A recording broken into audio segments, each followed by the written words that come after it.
एक और बड़ी खबर आपको बता दें, इसी विवाद पर अब अखिलेश यादव का बयान सामने। उन्होंने कहा संविधान कहता है भेदभाव ना हो, निर्दोष को सजा नहीं होनी चाहिए, सुप्रीम कोर्ट की बात स्वीकारनी होगी, यह अखिलेश यादव की तरफ से कहा गया। हालांकि इस पूरे मामले पर पहले भी राजनीति हो रही थी, लेकिन इन सब के बीच में अब राजनीति बढ़ती जा रही है। अब अखिलेश यादव का बयान सामने आ गया और उन्होंने सीधे तौर पर कहा कि दोषी बचना नहीं चाहिए। हालांकि आपको फिर बता दें कि सुप्रीम कोर्ट ने इस नियम पर फिलहाल रोक लगा दी है। हम सब का मानना यही है कि दोषी बचे ना, दोषी बचे ना और निर्दोष के साथ अन्याय होना, दोषी बचे ना, दोषी जो हो वो बचे नहीं और निर्दोष के साथ अन्याय ना हो, ये हम सबका यही मानना है। और इससे पहले भी रेगुलेशन आए थे 2012 में, और 2012 के रेगुलेशंस में कमी क्या रही या उसमें क्या क्या फैसले हुए थे या किस तरह का यूनिवर्सिटी या वहाँ के लोगों ने व्यवहार किया था, टेकअप किया था उनके चीज़ों को। फिर आज 26 में आ गए नए रेगुलेशन, तो हमने 2012 के रेगुलेशन से क्या सीखा? और जब हमारा संविधान कहता है कि हम कहीं भेदभाव नहीं कर सकते हैं, तो संविधान और जो हमारे तमाम कानून हैं उसके बाद भी भेदभाव होता, अन्याय होता है समय समय पर। वो घटिया राजनीति कर रहे थे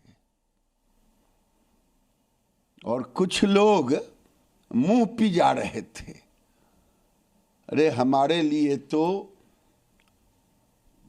दाएं हाथ में दर्द हो तो भी तकलीफ, बाएं हाथ में दर्द हो तो भी तकलीफ, क्योंकि हमारे जैसे लोग तो भारतवंशियों के लिए ही जीते हैं, मरते हैं, करते हैं।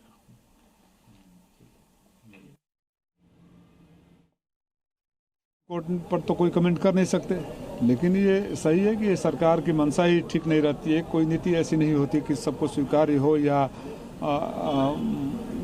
मन की भाव हो कि जनता का कल्याण हो। जुमले और ठगने में ज़्यादा यकीन रखती है। सुप्रीम कोर्ट ने क्या ऑब्जर्वेशन किया है, क्या पॉइंट पाया है, उसका डिटेल मिलेगा तब डिटेल में उसका को सुनने के बाद, इंदिरा जयसिंह को सुनने के बाद और हमारे पक्षकारों को सुनने के बाद माननीय सुप्रीम कोर्ट ने आज यूजीसी रेगुलेशंस जो नए नियम लाए गए हैं उन पे पूर्णतः रोक लगा दी, उनको अबेयंस में रख दिया है और जो पूर्व के यूजीसी रेगुलेशंस 2012 थे उनको प्रभावी किया है, अपनी पावर्स अंडर आर्टिकल 142 को एक्सरसाइज करते हैं। ये समस्त सवर्ण वर्ग की जीत है। देश के जो जाति रहित समाज चाहते हैं, जो राष्ट्र हित चाहते हैं, जो देशभक्ति के साथ जीते हैं, उनकी तो मुझे लगता है एक बार फिर से डिस्कशन होना चाहिए, क्योंकि बहुत सेंसिटिव इशू है और ऑल ओवर इंडिया के यूथ से जुड़ा हुआ है। First priority is youth. उस पे हम कास्ट में इतना भी ना बांट दे कि जो एक मकसद है हमारे इंडिया के यूथ का वो ही डिफरेंसेस आ जाए। तो अब हमें डिफरेंसेस को कम करना है, ना कि उस डिफरेंसेस को लगातार बढ़ाना। ये कोई तुगलकी राजत्व नहीं चलेगा। देश का सबको मानना पड़ेगा कॉन्स्टिट्यूशन का। कॉन्स्टिट्यूशन मान के ये नहीं चलेगा, उसका बात खारिज करना ही सुप्रीम कोर्ट का रिस्पॉन्सिबिलिटी है। तो उन्होंने निभाया वो रिस्पॉन्सिबिलिटी बहुत अच्छा।